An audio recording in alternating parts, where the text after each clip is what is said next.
파동의 성질은 여러 가지 것들이 있는데 선생님은 반사하고 굴절만 설명할 거고요. 실제로 이제 반사에서는 얘 위주로 시험에 나오고 그 다음에 굴절은 여러분들이 조금 난이도가 있을 겁니다. 굴절에서.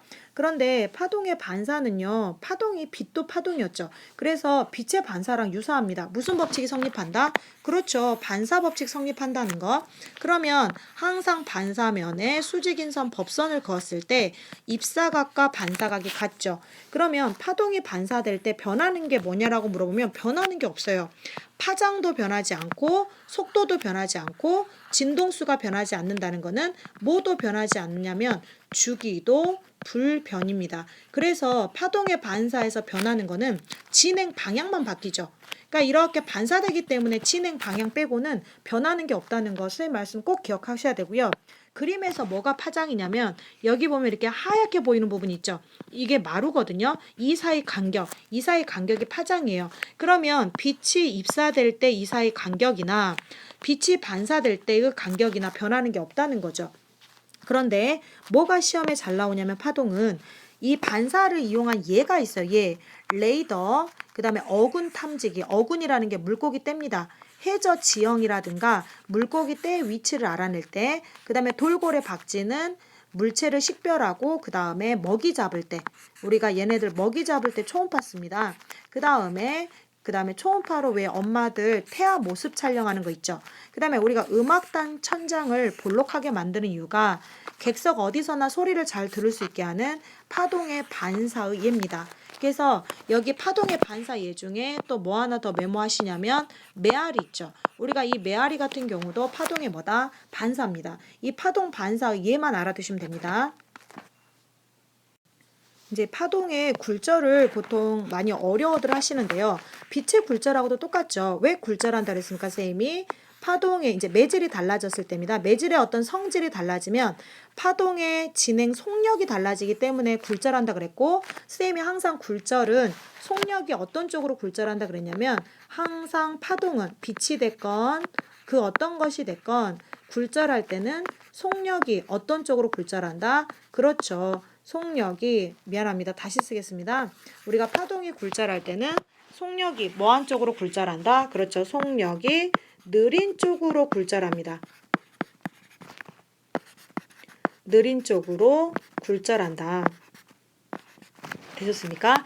그래서 우리가 지금 물결파의 굴절과 소리의 굴절을 설명할 건데 일단 이 물결파의 굴절이 학교에서 이 굴절 있죠. 어디서 어디로 갈 때 뭐가 어떻게 바뀌는지가 이게 서술형으로 출제가 되었기 때문에 이걸 알아두셔야 되는데 이때 수심이 어떤 쪽으로 굴절한다 그랬냐면 얕은 쪽으로 굴절한다 그랬죠. 그럼 여기서 여러분이 바로 알아차리셔야 돼요.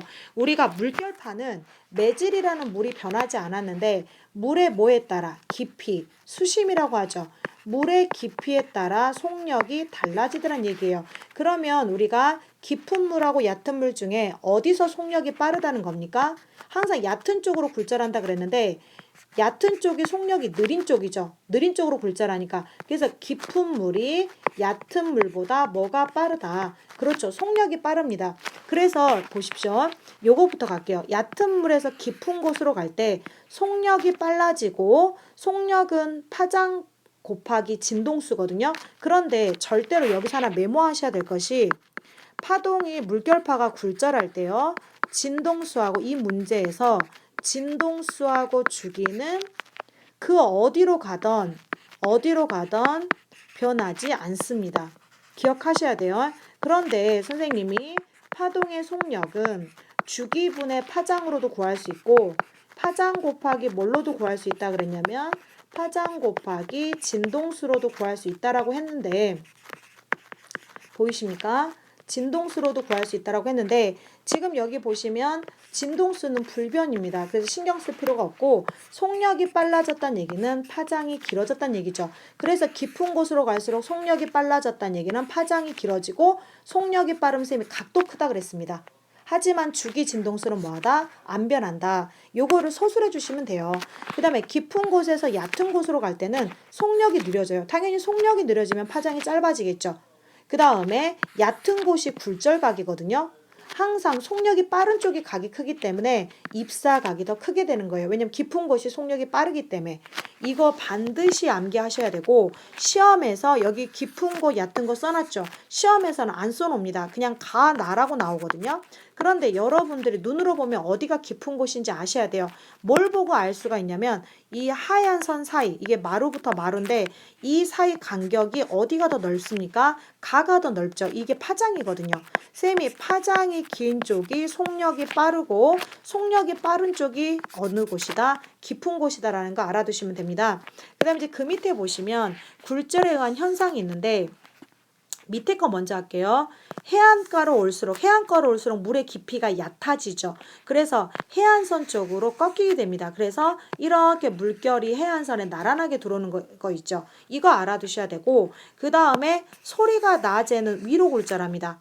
선생님이 속력이 느린 쪽으로 꺾인다 그랬죠. 그거 이따 설명할 건데 일단 소리는 낮에는 위로 굴절합니다. 속담 있죠. 낮말은 누가 듣는다? 새가 듣죠. 위에 있는 새가 듣고 밤에 하는 말은 쥐가 듣죠. 왜냐하면 소리가 아래로 굴절하기 때문에 아래는 누가 듣는다? 쥐가 듣는다. 속담도 있죠. 이게 다 파동의 굴절을 설명한 건데 우리가 소리는 공기라는 매질이 변하지 않아도 기온에 따라서 속력이 달라지는데 소리는 고온에서 속력이 진동수가 그러니까 고온에서 공기의 진동 속도가 빠르기 때문에 고온이 속력이 더 빨라요. 그러면 낮에는 지표면이 더 지표면이 더 가열되거든요. 그래서 낮에는 온도가 낮은 위쪽으로 굴절하는 거고 오히려 밤에는 지표면이 더 빠르게 냉각되기 때문에 위로 굴절하는 속력이 느린 아래쪽